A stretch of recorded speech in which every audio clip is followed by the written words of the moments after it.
पूर्वतन मुख्यमंत्री तथा वर्तमान विरोधी दल नेता नवीन पट्टनायक उपर वरिष्ठ सांबादिक रुवेन बानर्जी लिखिथिबा बहिर ओडिया अनुवाद हेबा परे ए पुस्तक को आज लोकार्पित करा जायछि। लोकार्पण उत्सव में जोगदे वरिष्ठ सांबादिक रुवेन बानर्जी कहिसंति जे विजय कुमार जड़े साहसी प्रकाशक अनेक लोक ए बही न पढ़ी विभिन्न कथा कहते एबे से बहिर ओडिया अनुवाद पढ़ंतु से भली कार्यक्रम अतिथि भाव जोगदे वरिष्ठ राजनेता सौम्यरंजन पट्टनायक कहते जे ओडिशार राजनीतिक दृश्यपट को नहीं सप्ताह भितर दुईटी पुस्तक प्रकाश पाई।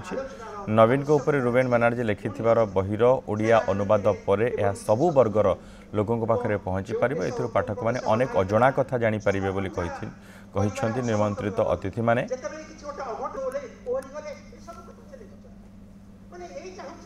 राजनैतिक इतिहास उपरे दुईटी पुस्तक उन्मोचित हला या आम अत्यंत शुभ लक्षण।